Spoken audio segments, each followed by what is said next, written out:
जय माता दी, जय मां कामाख्या। कामाख्ये वरदे देवी नीलपर्वतवासिनी त्वं देवी जगतमाता योनि मुद्रे नमस्तुते। कामाख्ये काम संपन्ने कामेश्वरी हर प्रिये कामनाम देहि में नित्यम कामेश्वरी नमस्तुते। काम दे काम रूपस्ते सुभगे सुर सेविते करोमि दर्शन देव्यम सर कामार्थ सिद्धये। ओम महेशानी महामाये चामुंडे मुंडमालिनी आयु आरोग्य ऐश्वर्य देहि में देवी परमेश्वरी। ओम जयंती मंगला काली भद्रकाली कपालिनी दुर्गा क्षमा शिवा धात्री स्वाहा सदा नमस्तुते। ओम सर्वमंगल मांगल्ये शिवे सर्वासाधिके शरण्ये त्र्यंबके गौरी नारायणी नमस्तुते। दुर्गति नाशिनी दुर्गा जय जय, काल विनाशिनी काली जय जय, उमा रमा ब्रह्माणी जय जय, सीता राधा रुक्मणी जय जय। महालक्ष्मी नमस्तुभ्यं सुरेश्वरी, हरि प्रिये नमस्तुभ्यं दयानिधि। काली काली महाकाली काली के पापनाशिनी, खड़ग हस्ते मुंड हस्ते काली काली नमस्तुते। काली काली महाकाली काली के परमेश्वरी, सर्वानंद करी देवी नारायणी नमस्तुते। ओम ह्रीं दुर्गाय नमः। देव राधा ट्रस्ट की तरफ से सत्यवाणी की प्रस्तुति। रहस्यमय ज्ञान की कड़ी में आज हम दो पर्दे खोलेंगे। शायद ये ज्ञान आपको कहीं से प्राप्त न हो। मुझे उम्मीद है कि इसको सुनने के बाद आपके ज्ञान चक्षु खुलेंगे और आप उन ज्ञान चक्षुओं का अपने जीवन में प्रयोग करोगे। जितने भी रहस्य के पर्दे खोले जाते हैं, ये काफी अनुसंधान और रिसर्च और स्टडी और पुराण पढ़ने के बाद किए जाते हैं। आप एक साथ में कम से कम 5 ग्रंथों का निचोड़ आप सुनते हैं। गहराई से समझिएगा। एक बार में समझ में ना आए तो बार बार उसको सुनिए, फिर समझिए और उसको अपने जीवन में उतार लीजिए। तो मुझे उम्मीद है आपकी आधी से ज्यादा समस्या तो स्वतः समाप्त हो जाएगी। चाहे वो तंत्र मंत्र हो, चाहे वो जादू टोना हो, चाहे वो किया कराया हो, चाहे वो खिलाई पिलाई हो या फिर ज्योतिषी उपाय हो। मां भगवती जगत जननी आपको सुखी रखे, स्वस्थ रखे, प्रसन्न रखे। सबसे बड़ा पापी वो है जो भगवान का नाम लेने से डरता है, यानी भगवान की पूजा करने में उसकी रुचि नहीं होती है। वो अपने आप को इतना बड़ा मानता है कि भगवान का नाम लेने से उनकी इंसल्ट हो जाएगी। भगवान से भी बड़ा समझ बैठे हैं अपने आप को। और इन्हीं मनुष्यों के ऊपर जरा सा भी संकट आ जाता है तो फिर देखिए, ये इधर उधर पंडितों के, ज्योतिषाचार्य के, तांत्रिकों के ऐसे चक्कर लगाते हैं जैसे कभी इनने चक्कर ही नहीं लगाए। घड़ियाली आंसू टपकाते हैं और ये घड़ियाली आंसू जो टपकते हैं ये ही इनके पाप होने का प्रमाण है। अरे कष्ट आया है तो आंसू क्यों टपकाते हो? सबसे पहले अपने इष्ट की प्रार्थना प्रारंभ कर देना चाहिए, फिर अपने गुरु के पास जाना चाहिए। परंतु जो भगवान नाम लेने से डरता वो गुरु नाम कैसे लेगा? वो उसने इष्ट बनाया ही नहीं, इसलिए वो घड़ियाली आंसू टपकाता है।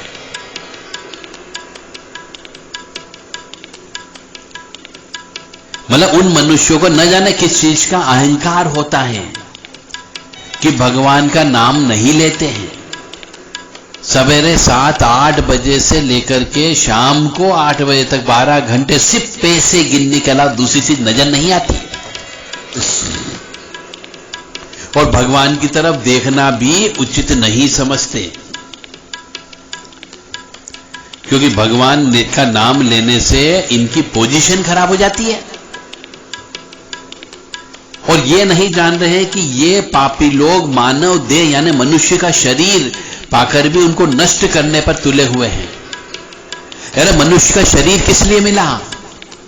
ये मनुष्य शरीर इसलिए मिला है कि आप अपनी इस आत्मा की उन्नति कर सको, कि आपको इस मृत्यु होने के बाद में आपको कहीं अच्छा जन्म मिल सके। क्योंकि ये तो निश्चित है कि जो मनुष्य आया है, जो आत्मा इस कलयुग में आई है, इस पृथ्वी लोक पर आई है, इस धरा पर आई है, उसका मृत्यु होना निश्चित है और पुनः उसका जन्म होना भी निश्चित है। बस यह है कि अच्छा कर्म किया होगा तो किसी बड़े सेठ के यहां, करोड़पति के यहां, लखपति के यहां पैदा हो जाओगे, और यदि पाप कर्म किए होंगे तो किसी झुग्गी बस्ती में पैदा हो जाओगे, मध्यम वर्गीय परिवार में पैदा हो जाओगे।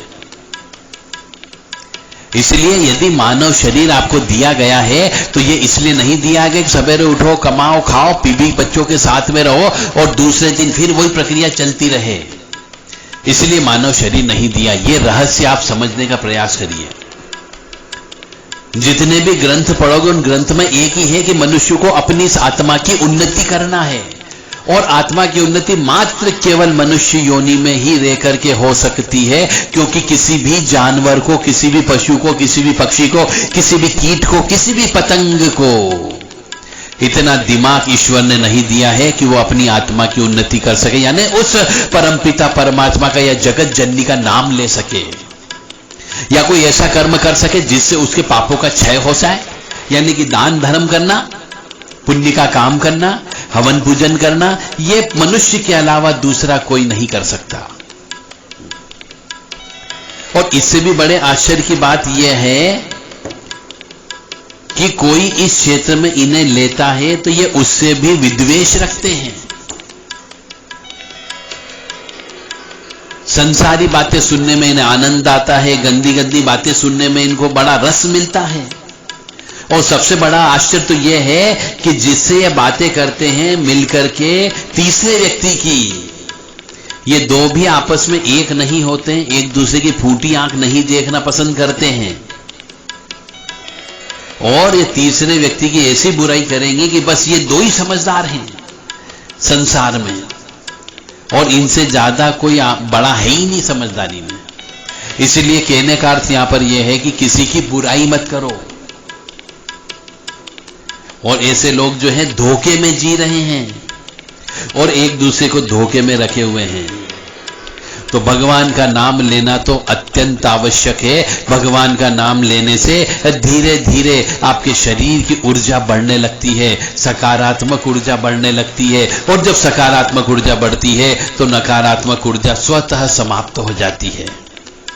चाहे किसी तांत्रिक ने आपको बंधन कर दिया हो, किसी ओगड़ ने कुछ खिला पिला दिया हो, परिवार वालों ने जादू टोना करा दिया हो, फिर भी आप जितना भगवान का नाम लेते रहोगे उतना धीरे धीरे वो सब चीज कट जाएगी, ये निश्चित है। अब आप टोटली फ्री हो, मान लो आपका बंधन इस प्रकार का हो गया कि आपको घर बैठना पड़ गया, तो कम से कम इस 24 घंटे में से 8 घंटे पूजा पाठ के लिए निकाल लो, भगवान का नाम लेने के लिए निकाल लो। जो मनुष्य भगवान का नाम नहीं लेता, उसे स्वयं की चिंता नहीं होती, तो वो दूसरों को क्या सोचेगा और दूसरों को क्या कल्याण करेगा। ये सब ड्रामेबाजी करते हैं। अरे हमारा इनका कहना कि यदि आप अपना पुण्य नहीं कमा सकते हो तो कम से कम पुण्य को गमाओ तो मत, किसी की बुराई करके, अन्यथा अशांत हो जाएंगे, अतृप्त हो जाएंगे। ये मान करके चलो। पुण्य भी एक समय तक काम करते हैं, उसके बाद पुण्य काम करना बंद कर देते हैं। मतलब एक रिजल्ट ये निकल करके आया है कि किसी की बुराई नहीं करना है, भगवान का नाम का स्मरण ज्यादा से ज्यादा करना है, दान करना है, पुण्य करना है, परोपकार का काम करना है, और भगवान से लो लगा करके रखना है, और उसका नाम की कंटिन्यूटी बना के रखो। एक दिन ऐसा आएगा कि आपके शरीर की ऊर्जा उत्पन्न हो जाएगी, यानी जिसको बोलना चाहिए आपको सिद्धि प्राप्त हो जाएगी। नाम तो लेके देख। अब हम दूसरे रहस्य की ओर आते कि विवाह। विवाह जो है मानव जीवन का एक पड़ाव है, जिसके बाद इंसान अपनी पूर्व की जीवन शैली को छोड़कर नए जीवन में सफर करता है।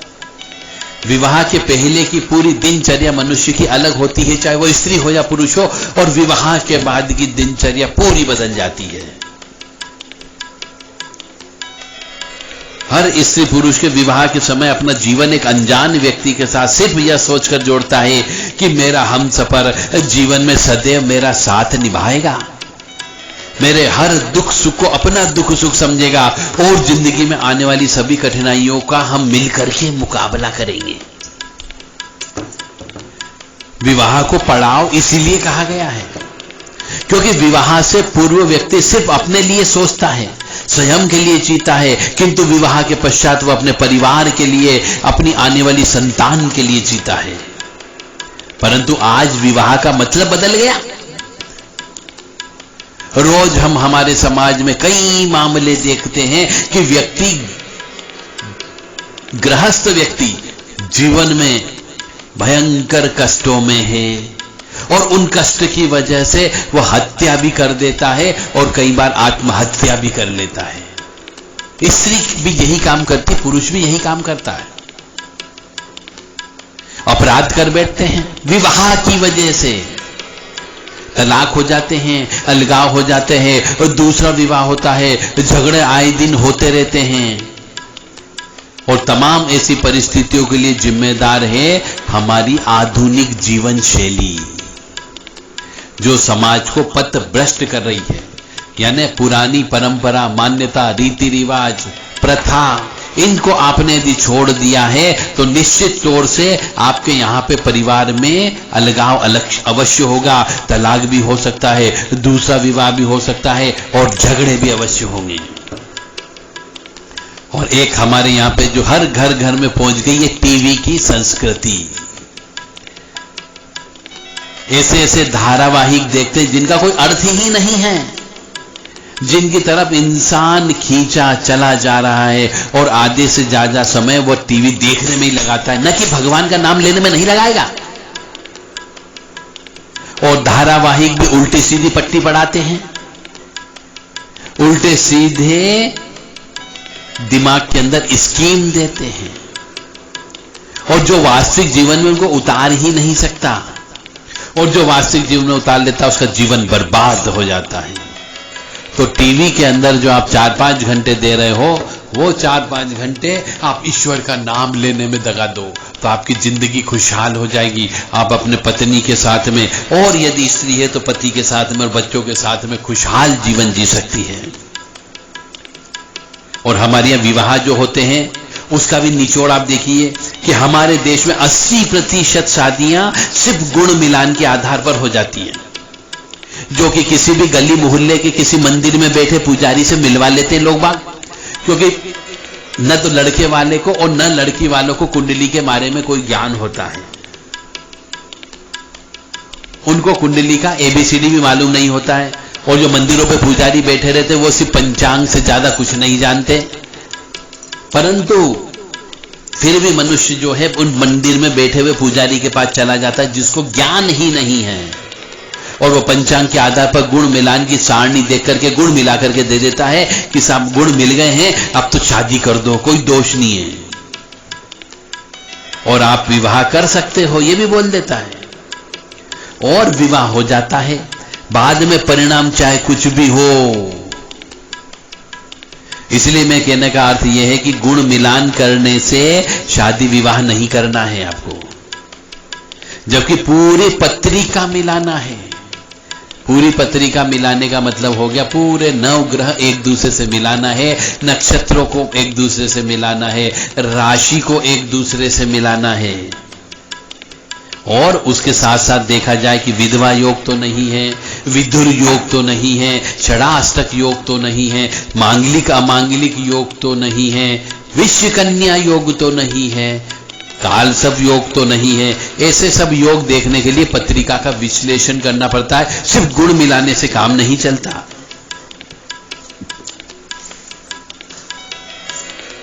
और जो गुण मिलते हैं वो मिलते हैं एक ही नक्षत्र के आधार पर। जो नक्षत्र कई बार 1 या 2 घंटे या 24 घंटे में दूसरा नक्षत्र आ जाता है, तो गुण मिलान सिर्फ नक्षत्र के किस चरण में जातक का जन्म हुआ है उसके आधार पर होता है। किंतु उन 24 घंटों में 12 लग्न की वजह से 12 कुंडलियां बनती हैं। हमारा कहने का तात्पर्य है कि उन 24 घंटों में जन्मे सभी जातक जो रहते हैं उनकी जन्म नक्षत्र और जन्म राशि तो एक जैसी होती है, किंतु सभी की कुंडली अलग अलग होती है। किसी के लिए सूर्य मारक ग्रह होता है, कोई कारक ग्रह होता है, किसी के लिए कोई मांगलिक होता है, तो कोई दरिद्र योग होता है, तो राजयोग भी होता है। कोई अल्पायु होता है तो कोई मध्यम आयु का होता है, तो कोई दीर्घायु होता है। तो कुंडली में उसका वैवाहिक जीवन बहुत अच्छा होगा तो किसी के लिए वैवाहिक जीवन बहुत खराब होता है, किसी के लिए 2 विवाह के योग होते हैं तो किसी के लिए 3 विवाह के योग होते हैं, तो कोई अविवाहित रहता है। कहने का तात्पर्य है कि उन 24 घंटों में जन्मे सभी जातकों जन्म नक्षत्र एक होगा, परंतु सभी की कुंडलियां और उनका भाग्य अलग अलग होता है। तो गुण मिलान के आधार पर आपको विवाह नहीं करना है, पूरी कुंडली का मिलान करना है। और मेरे पास बहुत सी कुंडलियां आती है, कईयों के गुण पूरे पूरे मिल जाते हैं, 28 गुण मिल जाते हैं, 25 गुण मिलते हैं, 26 गुण मिलते हैं, 20 गुण भी मिलते तो भी विवाह कर लेते हैं। और कई बार तो ऐसा भी होगा 28 गुण मिलने के बाद भी दोनों अलग अलग हो गए, और कहीं कहीं पे ऐसा भी हुआ कि गुण नहीं मिल रहे हैं, 8-8, 10-10 गुण मिल रहे हैं, फिर भी आज भी 10-10, 20-20, 30-30 साल होने पर भी आज परिवार के साथ में रह रहे हैं, कोई लड़ाई झगड़ा नहीं हो रहा है।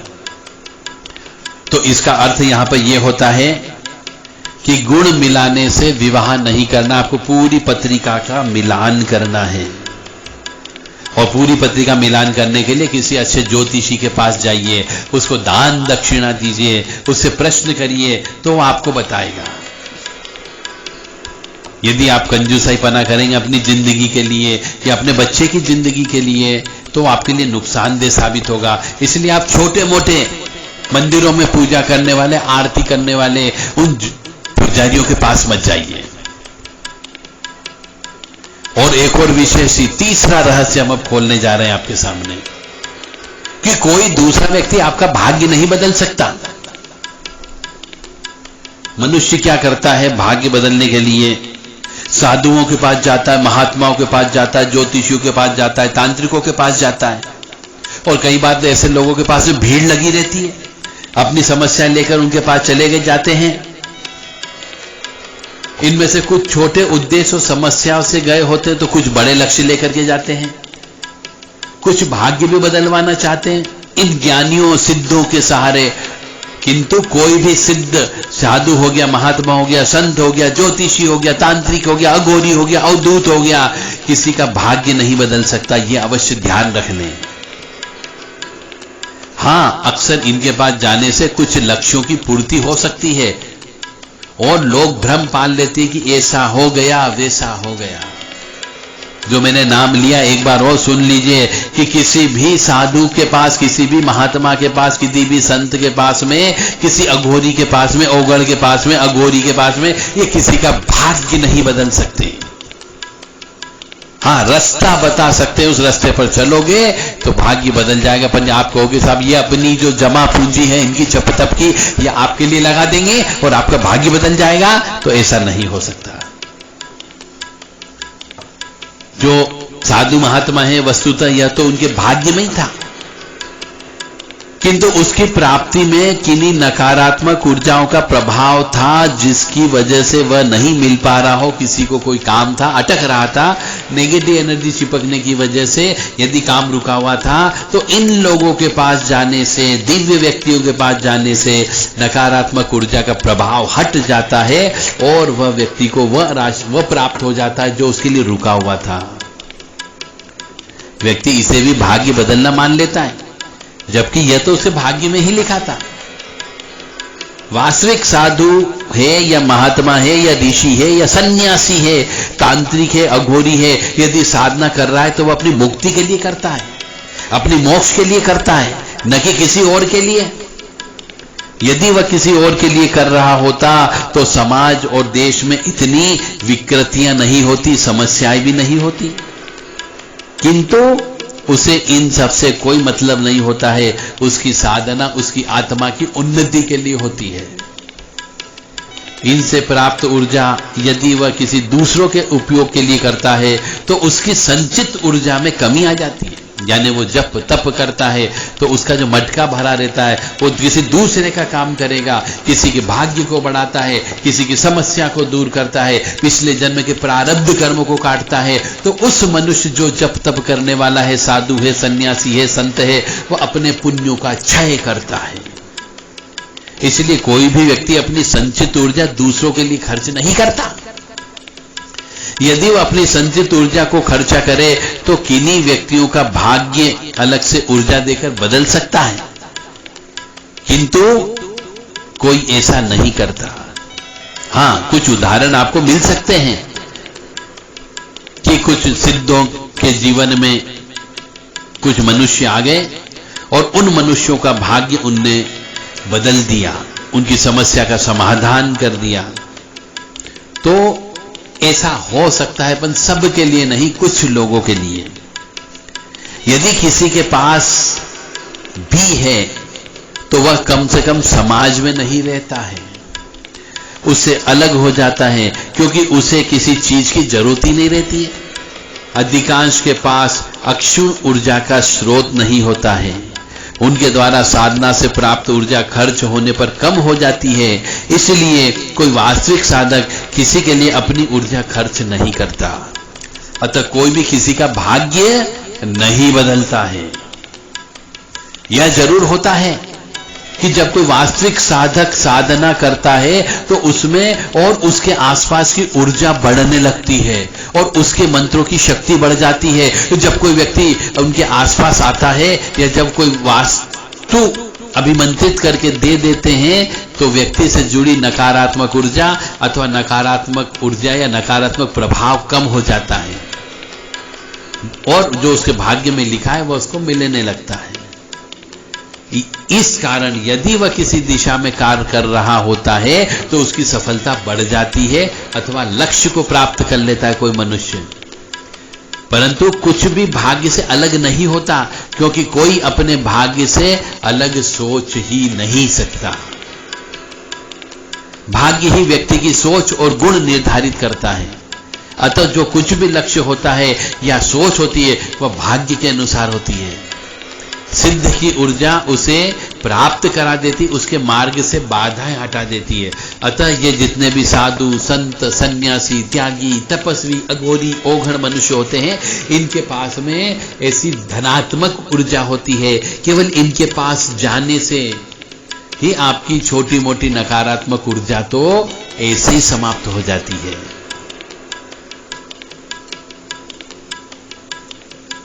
और आपके काम बन जाते हैं।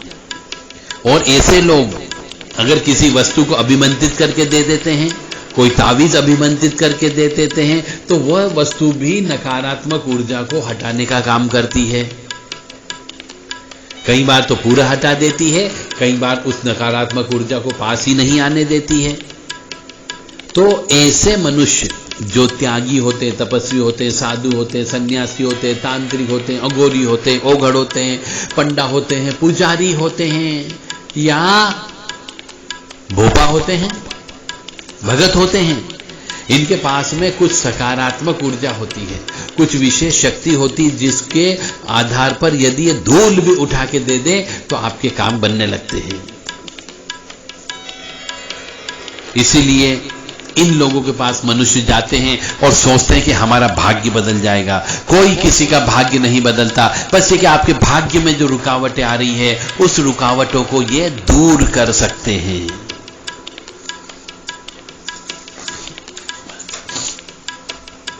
और साधना के बल पर आप महाविद्या की साधना कर सकते हैं, उच्च शक्ति की साधना कर सकते हैं। और कोई मनुष्य तुच्छ शक्ति की साधना भी करता है, भूत प्रेत पिशाच की सिद्धि प्राप्त करता है।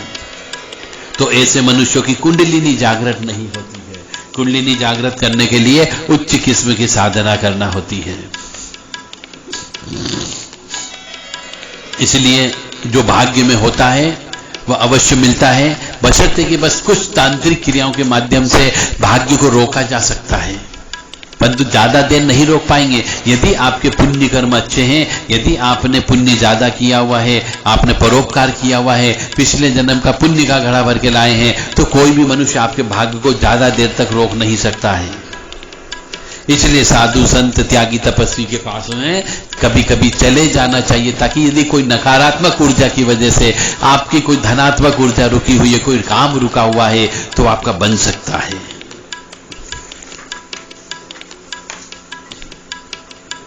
और मनुष्य जो ज्ञानी मनुष्य होता है, वह मनुष्य केवल रास्ता दिखाकर आपके भाग्य में परिवर्तन कर सकता है। मंत्र के बल पर भाग्य का निर्माण किया जा सकता है, और ज्ञान इच्छा कर्म के बल पर भाग्य का परिवर्तन किया जा सकता है। तो भाग्य बदलता है, प्रारब्ध भी बदलता है, बशर्ते कि मनुष्य में इच्छा शक्ति हो और कर्म करने की लालसा हो। मुझे उम्मीद है आप समझ गए होंगे कि जन्म पत्रिका के आधार पर आप अपना भाग्य चेक करा सकते हैं। जन्म पत्रिका मिला करके ही विवाह करिएगा, अन्यथा आप अपनी जिंदगी को नर्क बना सकते हैं। और कोई भी साधु संत सन्यासी, उनसे आप तावीज ले सकते हैं, रक्षा कवच ले सकते हैं, क्योंकि उनके पास धनात्मक ऊर्जा होती है, और धनात्मक ऊर्जा जो है नकारात्मक ऊर्जा को आपके पास नहीं आने देती है। हाँ, ये मनुष्य यदि आपके प्रसन्न हो जाए तो आपका भाग्य भी बदल सकती है। मां भगवती जगत जननी आद्य शक्ति भवानी आह्लादिनी शक्ति कष्ट निवारिणी दुख निवारिणी महिषासुर मर्दनी चंडमुंड नाशिनी आपका कल्याण करे।